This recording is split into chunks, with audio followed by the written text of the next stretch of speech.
2004 adalah mahakarya penting dalam mendorong reformasi TNI. Ingin menata TNI ke arah yang lebih profesional. Lalu profesionalisme berbicara tentang apa? Profesionalisme paling tidak ada 5 item. Well paid, well trained, well equipped, well educated, and well missioned.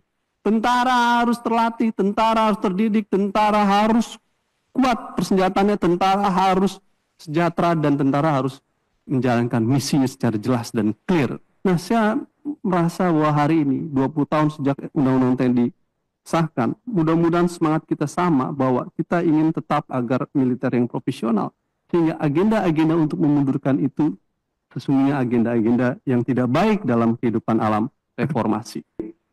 Jabatan sipil, Undang-Undang TNI 34 2004 jelas bahwa lembaga kementerian hanya duduk di beberapa hal terbatas. Tapi prakteknya data Babinkum TNI menyebutkan, ini waktu saya diskusi di Lemhanas 2003 itu 2.500 prajurit ada di jabatan sipil. Yang menurut saya sudah melampaui yang diatur Undang-Undang TNI 34 2004. Apa implikasinya? Ada pelanggaran terhadap Undang-Undang TNI 34 2004. Karena di dalam pasal 47 itu hanya terbatas untuk A, B, C, dan D. Tapi sekarang banyak di berbagai kementerian. Menurut saya ini pelanggaran dasar Undang-Undang TNI. Dan hal yang paling kontroversial adalah pengangkatan Mayor Teddy sebagai sekretaris kabinet yang kemudian dirubah di bawah sekretaris militer karena sekretaris kabinet jabatannya ditaruh di bawah sekretaris militer. Wah, perdebatan pelik dan kompleks yang menurut saya itu jelas melanggar Undang-Undang TNI 34 2004. Jika dan kalau ingin masuk, pensiun dinilah. Supaya apa? Supaya tidak ada loyalitas ganda. Kalau mereka masih aktif, loyalitasnya kemana? Ke Pak Menterinya, apa ke Panglima TNI? Saya pastikan ke Panglima TNI. Pastikan ke Kapolri, bukan pada menterinya. Undang-Undang TNI 34 nih yang terkait prajurit TNI yang aktif menjabat itu, Pak. Jadi prajurit TNI aktif yang menjabat di kementerian atau lembaga lain akan pensiun dini atau mengundurkan diri dari dinas aktif sesuai dengan pasal 45. Oke. Makasih ya, Pak. Baik, pemirsa, kami lanjutkan. Mas Abram, Anda mau menanggapi dulu sebelum kita nanti akan membahas statement yang mungkin bisa meredakan keraguan. Apakah itu cukup kuat statement dari Panglima TNI mengatakan bahwa TNI aktif yang mau masuk jabatan sipil akan pensiun dini atau mengundurkan diri? Silakan. Oke, saya jawab dulu tadi. Saya agak lupa tadi, tapi saya akan mencoba dulu dari Pak Ray dulu. Ya, jadi pertama perwira TNI aktif itu bukan hanya terkait dengan pertahanan militer dengan melawan negara asing, dan itu diatur dalam undang-undang TNI kita, seperti membantu tugas di pemerintahan, search and rescue, membantu penanggulangan akibat bencana alam, dan lain-lain. Itu adalah salah satu tugas TNI juga. Makanya kalau misalnya ada bencana di suatu daerah, yang pertama kali ke sana pasti TNI Polri. Dan itu sebetulnya nggak ada dana cadangan mereka untuk melakukan penanggulangan bencana itu. Mereka melakukan itu dengan merogoh koceknya sendiri. Jadi satu yang ingin saya sampaikan, bahwa yang disampaikan terkait dengan ketahanan pangan dan lain-lain itu tidak melanggar undang-undang, dan itu termasuk juga amanah dari Undang-Undang 34 tahun 2004. Tapi yang disoroti bukan ketahanan pangan, tapi Mayor Teddy dan juga Kepala Bulog Bulog gitu loh. Bukan itu maksud saya. Iya. Anda bisa buat aturan lebih dari itu kalau Anda mau, dan Anda akan merujuknya nggak melanggar aturan. Bahwa TNI itu bisa berprofesi guru sesuai dengan pasal ini. Bahwa TNI itu bisa berprofesi sebagai MC sesuai dengan pasal ini. Anda atur aja. Apa hubungannya? Ini bagian dari ketahanan nasional loh. Nanti kalau murid-murid kita ini, anak-anak sekolah nggak mengerti NKRI macam-macam. Jadi maksudnya itu semua bisa dibikin. Itu maksud saya. Itu maksud saya.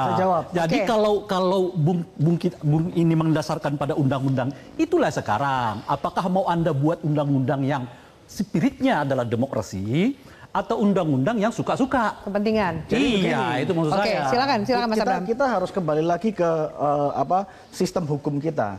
Sistem hukum kita ini adalah civil law, menganut Eropa kontinental, bukan Anglo-Saxon. Artinya apa? Kita menjunjung tinggi namanya hukum positif. Apabila sekarang kita dikatakan, oh ya, narkoba ini merupakan pelanggaran tidak pidana, ya itu jadi tidak pidana.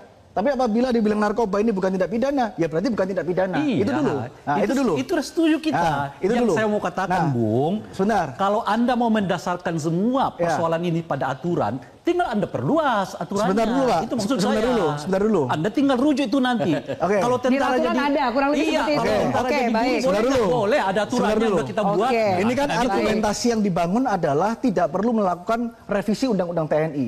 Sedangkan yang kita diskusikan sekarang bahwa aturannya itu sudah ada.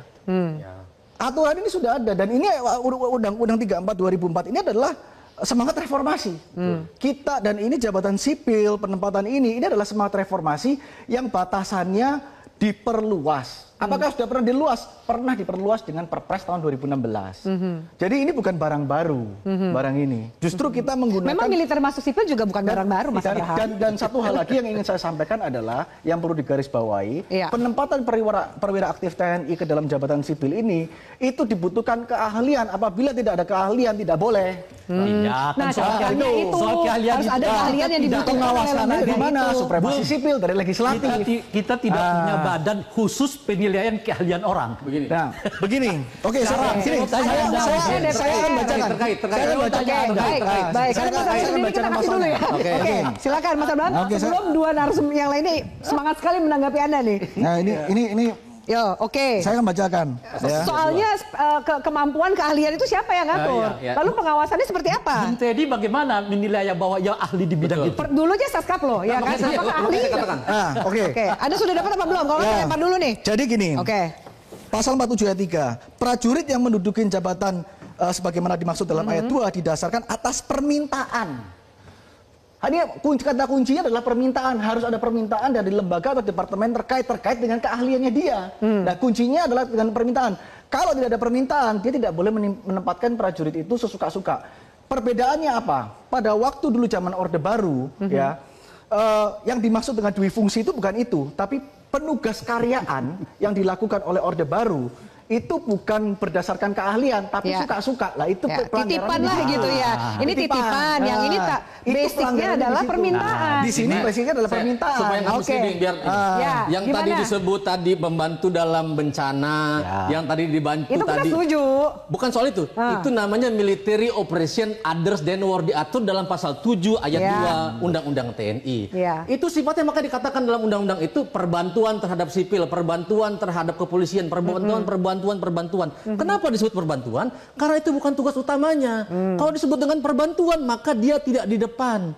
Dia mengikuti supporting, dia mengikuti institusi sipil yang kemudian memang keahliannya di situ. Gitu. KPU misalnya, karena keterbatasan KPU untuk mendistribusikan kotak suara, maka dibutuhkan TNI dengan pesawatnya dan segala macam. Tapi kan bukan berarti TNI bisa masuk ke KPU, kan gitu. Logiknya itu dulu. Itu namanya military operation others than wars.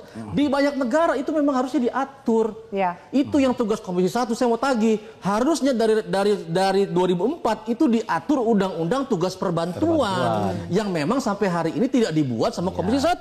Itu satu hal. Ya. Berbeda dengan yang kita bicarakan hari ini pasal 47. Itu penempatan TNI jabatan sipil. Itu bukan military operation others than war, bukan operasi militer selain perang. Anggaplah kurang tepat contoh yang disampaikan. OMSP, operasi militer selain perang, itu sifatnya membantu. Oke. Tapi kalau penempatan TNI jabatan sipil, itu namanya dia leading, dia memimpin institusi sipilnya, dan itu yang mengkhianati spirit reformasi TNI, spirit reformasi sektor keamanan, dan dalam tahap tertentu itu bisa mengancam demokrasi kita yang susah payah. Sejauh mana sih ini mengancam demokrasi supaya bisa dijelaskan lebih jauh? Secara Kan teori, nggak mungkin teman-teman di DPR juga punya niatan untuk mengkhianati demokrasi dan reformasi. saya kira Komisi 1 pasti baca buku bacaan yang salah, Bang Rey. Ada misalnya Albert Cohen, dia mengatakan, dia peneliti soal reformasi sektor keamanan. Kalau militer dia fokusnya ke dalam perusahaan dalam, maka hubungan sipil militer itu menjadi kacau. Kacaunya apa? Bisa terjadi pelanggaran HAM, bisa terjadi kekerasan dan lain sebagainya. Bahkan dalam tahap tertentu seperti Myanmar, seperti Thailand, terjadi kudeta dan junta militer. Itu kalau militernya fokusnya ke dalam. Kalau kita tarik militer, misalnya fokus nanam nanam jagung jadi singkong. Food estate lah gitu ya. ketahanan Militer jadi supirin traktornya John Lynn Group misalnya di Merauke. militer jadi ngurus beras di Bulog, itu yang terjadi. Tapi kalau kita menempatkan militer fokusnya keluar, outward looking, keluar, dia akan menjadi profesional dan hubungan sipil dan militer menjadi bagus. Tidak terjadi pelanggaran HAM, tidak mungkin terjadi junta militer, tidak mungkin terjadi kudeta, karena dia fokusnya keluar. Tapi kalau fokusnya ke dalam, bayangkan kalau ini dilegalkan, perwira-perwira militer akan berpikir, ngapain gue berpikir capek-capek di militer baris berbaris memimpin pasukan, mending gue ngurus Bulog gajinya tinggi. Oke, baik, silakan ditanggapi Mas Abraham. Mungkin saya mau tanya dulu, boleh ya? Silakan. Anda setuju nggak kalau misalnya kepala BSSN dijabat oleh perwira aktif? Nggak. Saya nggak setuju. Alasannya apa? Karena itu membutuhkan spesialisasi, Mas, spesifikasi keahlian. Ini saya punya jawaban yang berbeda. Karena itu menurut saya harus dan paling tidak yang memiliki kemampuan militer. Kenapa? Itu sudah terjadi di banyak negara. Di Singapura juga ada Matra Siber. Itu udah defense-nya mereka 24 jam. Oh, itu berbeda. Nah, Matra Siber berbeda dengan BSSN yang sipil. Tunggu dulu, Pak. Karena kita belum punya Matra Siber ini. Kita belum punya Matra Siber. Kepala BSSN digunakan untuk menjaga keamanan siber negara. Di Jepang pun juga seperti itu, dibutuhkan keahlian dalam militernya.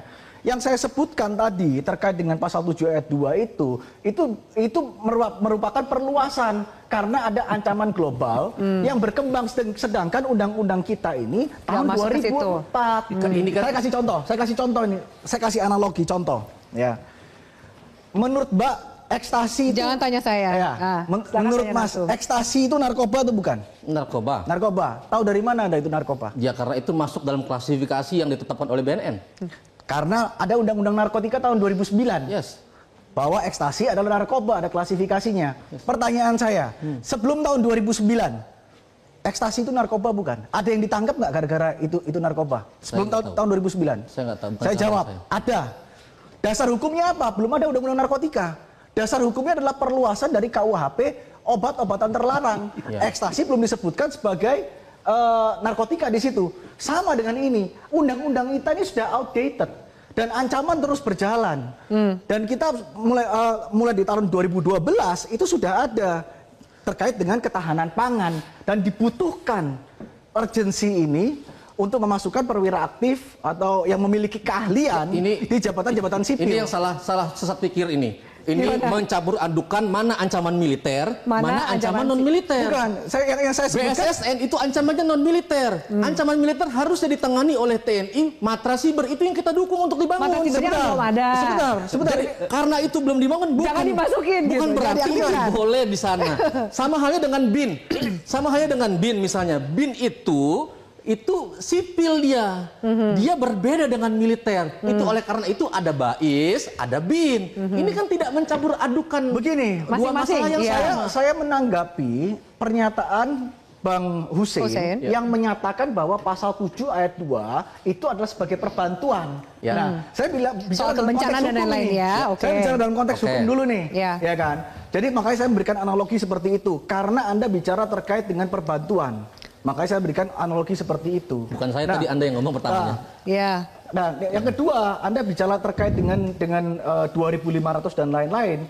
Seperti yang Anda sampaikan, BIN dan lain-lain itu juga termasuk jabatan sipil. Yes. Dan perwira aktif BIN itu nasional.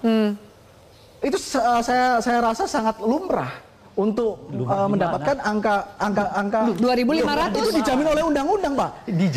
Enggak, kita harus membaca suasana pembentukan undang-undang pada tahun 2004. Pada saat itu. Mohon maaf ya, bagi saya sederhana aja. Saya boleh tanya nggak? Apa hakikat dari reformasi? Bagi saya sederhana aja. Anda mau memperluas keterlibatan TNI. Memperluas dan membatasi, titik. Memperluas dan membatasi. Kenapa lo batasi? Karena harus dibatasi, harus jelas. Ya, kalau begitu dibatasi dengan yang kemarin itu apa susahnya? Pak, saya sudah bilang, undang-undang tahun 2004 sudah tidak relevan. Tidak relevan karena menurut Anda kurang luas. Bukan kurang luas, sudah tidak relevan dengan ancaman global yang sudah ada. Ancaman global. Kalau ancamannya dihadapi tidak dengan model itu, maksudnya? Loh. Maksudnya gimana? Maksudnya gimana? Coba kita dengarkan Bang Ray dulu.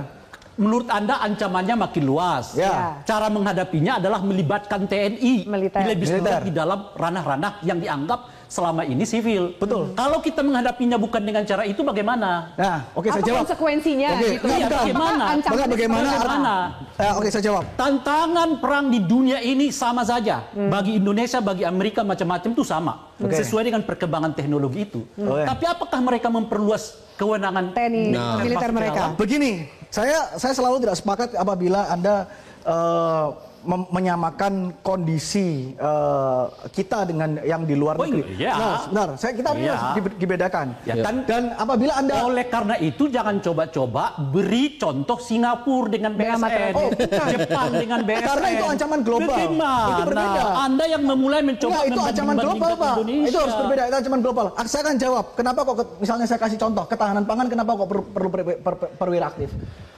Dalam ketahanan pangan, itu adalah yang salah satunya adalah terkait dengan logistik. Kita butuh kedisiplinan militer, kita butuh keahlian mereka, kita butuh jaringan mereka sampai di daerah. Anda harus tahu, Anda coba ke Kodam Udayana. Anda lihat di sana, di Bali. Ini terlalu nyari-nyari argumen. Ini butuh disiplin, bahwa seolah-olah kalau sipil nggak disiplin. Ya. Butuh apa lagi? Padahal kita sama-sama sipil. Jaringan. Seolah-olah Begini, Pak. sipil ini nggak. Begini, Pak. Anda orang partai loh. Gini Apa Pak, spesifiknya militer. yang dimiliki oleh militer? Anda sebagai orang partai Ya. jauh lebih bisa membangun komunikasi dan Yes. jaringan Nah, ini dengan kesetaraan. Begini, Militer Pak. itu strukturalis. Oh, itu nggak bisa. TNI itu punya namanya chain of command. Iya. Dia punya chain of command. Dalam partai kita nggak, kita Berbeda bebas. boleh. Kita bebas berbeda pendapat. Dan kita, ya saya nggak mau masuk ke dalam partai lah. Intinya Pak, dalam itu militer makanya. ada namanya chain Apakah of itu command. memudahkan jaringan, eksekusi Sudah ketika pasti. chain of Kalau command? sudah pasti. jaringan. Buktinya apa? Buktinya apa? Buktinya adalah COVID-19.